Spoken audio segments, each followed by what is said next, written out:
Viewers, সময় একটা অদ্ভুত জিনিস। কিছু স্মৃতি জমে থাকে ইটের ভাঁজে, কিছু কান্না থেকে যায় বাতাসে। আজ যে জায়গায় আমি যাচ্ছি সেখানে ইট পাথরের চেয়ে বেশি আছে মানুষের বেদনা আর একটি জাতির স্মৃতির অংশ। চলুন আমরা চলে যাই নীলফামারীর এক নীল অধ্যায়ে, যেখানে রং ছিল নীল কিন্তু গল্পটা ছিল রক্তিম। আমি এখন আছি বাংলাদেশের উত্তরের একটি জেলায়, নীলফামারী। নামটা শুনলেই যেন একটা রঙের গন্ধ পাই, তাই না?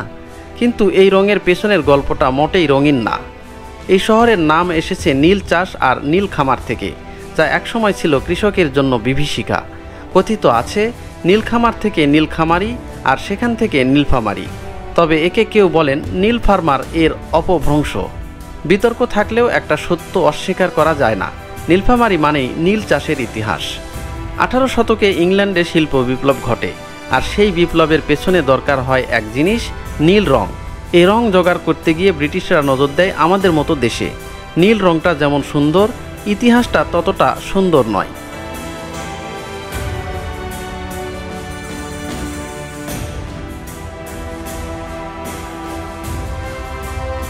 নীলফামারী শহরের রাস্তাগুলো এখন বেশ পরিচ্ছন্ন, মানুষজন ব্যস্ত নিজের কাজে।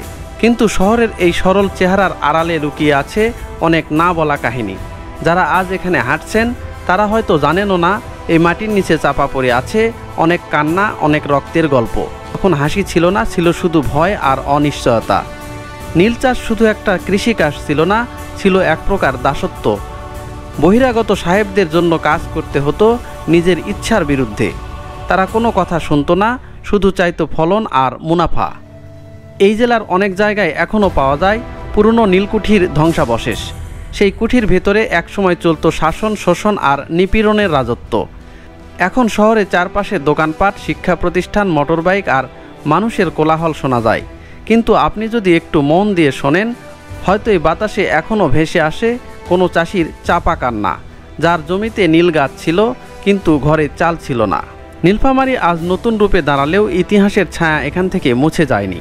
এখনও এখানে আসলে সেই পুরনো দিনের একটা গন্ধ পাওয়া যায়, যা হয়তো চোখে দেখা যায় না, কিন্তু অনুভব করা যায় হৃদয়ে।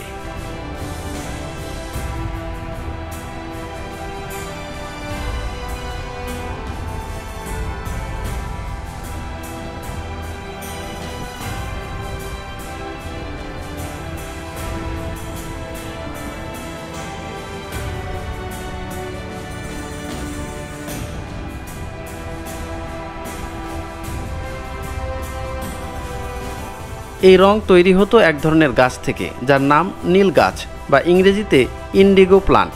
দেখতে অনেকটা ধনিয়া গাছের মতো, পাতাগুলো থেঁতলে রস বের করা হতো। এরপর সেই রস পচিয়ে, ছেঁকে, শুকিয়ে তৈরি হতো গাঢ় নীল রং, যেটা দিয়ে কাপড় রং করা হতো। ইউরোপের বাজারে এই রঙের অনেক দাম ছিল, আর তাই ব্রিটিশরা পূর্ব বাংলার চাষিদের জোর করে এই নীল গাছ চাষ করাতে বাধ্য করত। চাষ পদ্ধতি ছিল বর্গা, মানে জমি ভাড়া নিয়ে চাষ করত কৃষক। কিন্তু ফসল যা হতো তার প্রায় পুরোটাই চলে যেত নীলকর আর জমির মালিকের পেটে। কৃষকের কপালে জুটত শুধু হতাশা, না খেয়ে থাকার কষ্ট আর অপমান। একসময় এই নীল গাছ বাংলার অনেক জমিতে ছড়িয়ে পড়েছিল, কিন্তু কৃষকের চোখে এটা ছিল শুধু নির্যাতনের স্মৃতি। যেই কৃষক নীল চাষ করতে রাজি হতো না, তাকে তুলে আনা হতো লটখানায়। এখানে কৃষকদের লটকে শাস্তি দেওয়া হতো বলে তার নাম হয়েছিল লটখানা। কেউ হাত জোর করে বলতো, বাচ্চাটার জন্য দয়া করুন, কিন্তু সে দয়া শোনার মতো মন ছিল না নীলকরদের। তারা চাষ না করলে চলতো নির্যাতন, অপমান, এমনকি স্ত্রী সন্তানেরাও ছাড় পেত না। আমি এখন দাঁড়িয়ে আছি সেই পরিত্যক্ত নীরব সাক্ষীর সামনে, যাকে বলে লটখানা। নেই এখানে আর কোনো নীলকর, নেই সেই সাহেবদের চিৎকার, কিন্তু দেওয়ালের ভাঙা ধুলোতে যেন আজও গন্ধ মেলে ভয়, বেদনা আর লুকানো কান্নার। ভিউয়ার্স, এই বিল্ডিংটা এখন এতই পরিত্যক্ত হয়েছে যে চারপাশে ঘন জঙ্গলে ছেয়ে গেছে। এখান থেকে যে পা ফেলে সামনের দিকে যাব সেরকম সিচুয়েশান এখানে নাই, কারণ এই জঙ্গলগুলোর ভিতরে অনেক সময় বিভিন্ন সাপ, পোকামাকড় থাকে, এই জন্য সামনের দিকে না যাওয়াই ভালো। এই বিল্ডিংয়েই এই অঞ্চলের কৃষকদেরকে নির্মমভাবে অত্যাচার, নির্যাতন, নিপীড়ন করা হতো। ইভেন তাদের যে ফসল এই ইংরেজদের ঘরে যখন তারা না তুলে দিতে পারত সঠিক সময়ে বা সঠিকভাবে, তাদের সেই কৃষকদের যে সন্তান এবং স্ত্রীদেরকেও এখানে নিয়ে এসে নির্মমভাবে নির্যাতন করা হতো। এই সেই নিষ্পেষিত, যে নির্যাতিত, যে কলঙ্কিত যে বিল্ডিং, তার সামনেই এখন আমি দাঁড়িয়ে আছি।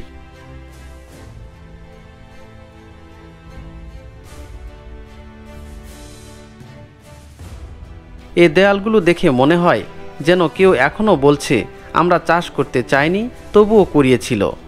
এই ব্যবসা এত লাভজনক ছিল যে ইস্ট ইন্ডিয়া কোম্পানির অনেক অফিসার চাকরি ছেড়ে এসে ব্যবসায় নামেন। জমিদার মহাজনরাও অংশ নেয় এই নিষ্ঠুর চক্রে।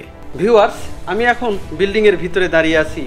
শুধুমাত্র নির্জনতা, নিঃসঙ্গতা আর নিঃশব্দতায় ভরে আছে এই বিল্ডিংটা।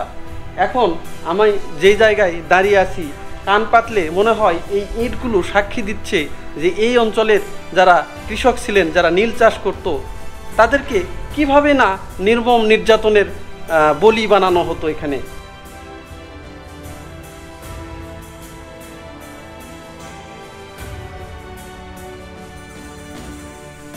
1859 সালের ফেব্রুয়ারি মাসে বাংলার কৃষকরা রুখে দাঁড়ায় সাহেবদের অন্যায়ের বিরুদ্ধে। এটাই ছিল নীল বিদ্রোহের শুরু। প্রথমে অহিংসভাবে শুরু হলেও চাষিদের উপর বর্বর নির্যাতন শুরু হলে বিদ্রোহ রূপ নেয় সশস্ত্র প্রতিরোধে। এই বিদ্রোহ এতটাই তীব্র ছিল যে ইংরেজ সরকার বাধ্য হয় নীল কমিশন গঠন করতে।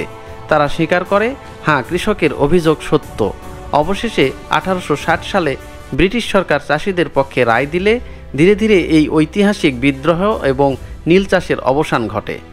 কিন্তু স্মৃতির এই নীলকুঠি আজও দাঁড়িয়ে আছে। ভবনের প্রতিটি ইট যেন বলে, আমরা দেখেছি তোমাদের কষ্ট, তোমাদের প্রতিবাদ। ভবন হয়তো ভেঙে পড়বে একদিন, কিন্তু স্মৃতি আর ইতিহাস ভাঙে না। আমরা চাই নটখানার গল্প হারিয়ে না যাক। এমন একটি ঐতিহাসিক স্থাপনা যা শুধু নীলফামারীর না, বরং গোটা দেশের ইতিহাসের একটি গুরুত্বপূর্ণ অধ্যায় আজ পড়ে আছে অবহেলায়।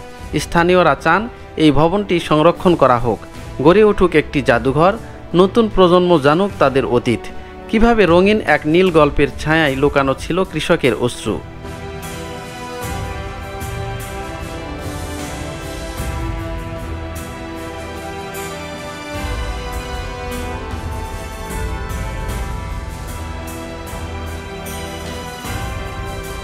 আজকের ভিডিওটি এখানেই শেষ করছি।